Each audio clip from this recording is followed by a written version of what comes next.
NASCAR has established itself as America's premier auto racing league, hosting races on Daytona and Las Vegas speedways. However, the iconic U.S. sports racing has had many rough years plagued with crashes, deaths, and low ticket sales. What happened to NASCAR? NASCAR started as a rough sport around the 1920s and 30s when prohibition was in place against the production and transportation of alcohol in the United States. With moving the alcohol, drivers mostly evade and outrun the police. Some had to alter their cars to make them faster and more powerful. As time went on, all these drivers became skilled racers, and in the late 1930s, they came together and started organizing some races on dirt tracks designed for horse racing. By early 1947, Bill France saw the potential for a unified series of racing competitors and announced the foundation of the National Championship Stock Car Circuit, now known as NASCAR. He went on to organize and promote bigger and more famous races each year, and around the late 1940s, he put a sanctioning body together to regulate the race and make a set of essential rules. The sanctioning body became NASCAR in 1947. The first NASCAR strictly stock race was held at Charlotte Speedway in 1949 and won by driver Jim Roper. Over the years, NASCAR signed sponsors such as R.J. Reynolds, and the tobacco company signed broadcasting deals to get the racing on TV. They also signed licensing deals, opened new tracks, expanded to different parts of the country, and became big and popular in the mid-2000s. NASCAR was at its peak between 2005 and 2006. Do you remember that Will Ferrell movie Talladega Nights that focused on the world of NASCAR? It opened #1 at the box office and got massive views because of NASCAR's popularity. Another movie was released that summer and was also influenced by NASCAR. Their popularity was also evident at the Daytona 500 race, which reached over 19 million viewers. While NASCAR continues to lead in total TV viewership, Formula One and IndyCar are gaining traction in the US. Formula One has a large reach on social media. When looking at metrics like Instagram, followers can help us understand where F1 and NASCAR stand. The Formula One Instagram page has 20.3 million followers, whereas NASCAR only has 1.6. Formula One also got an edge over NASCAR by breaking into mainstream media with its Drive to Survive series, which has 4 seasons and is still going strong. According to Netflix data, Season 4 got over 4 million viewers in 3 days after its debut. Where did NASCAR go wrong? They've been losing TV viewers and sponsors and having several troubles filling the stands even after losing thousands of seats in the stadium. The reason behind the decline can be very difficult to identify, but there are a lot of reasons which are connected. Number 1, NASCAR alienated its core stock car racing fans. In a bid for expansion and more popularity and to attract a new audience, NASCAR moved into a more popular market in the 1990s, built several tracks in Las Vegas and in Southern California, then shut down some iconic venues in America's southern states. This move backfired, and the new crowd converted into something other than the die-hard loyalists the sport had and needed. Also, the move damaged the sport's brand identity. The days of getting up in person with the drivers are long gone. Drivers struggle to mingle with fans during pre-race ceremonies and fan zone events, but it is difficult for them to do so while doing their duties. So fans now see drivers as soft guys who hop into luxury rides without having to go through hard knocks like the Intimidator or Richard Petty. Number 2, the 2007 infamous car redesign. Named the Car Tomorrow, NASCAR's new car design was less noisy and safer, but had fewer speed pileups and more single-file racing, which didn't sit well with the fans. It also streamlined the look of rival cars. Then the greatest recession and the rise of cord cutting have adversely affected NASCAR, the spectators, and more worryingly, the sponsors.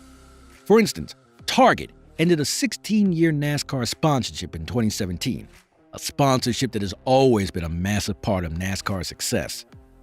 Number 3, older audience. NASCAR is having issues attracting young audience.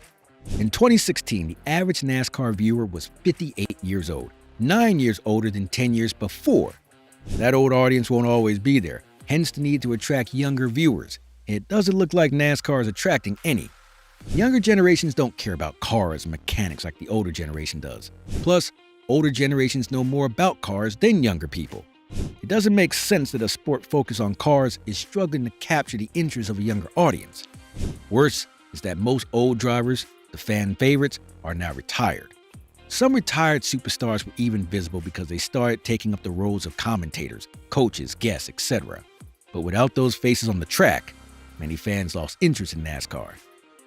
Number 4. The Dale Earnhardt Saga.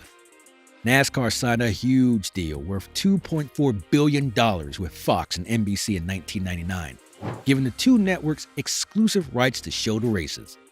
NASCAR used to show the first half of the season, while NBC would show the second half. The deal took NASCAR to the next level.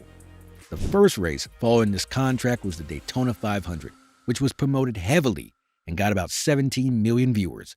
However, on the final lap of that race, Dale Earnhardt crashed and died.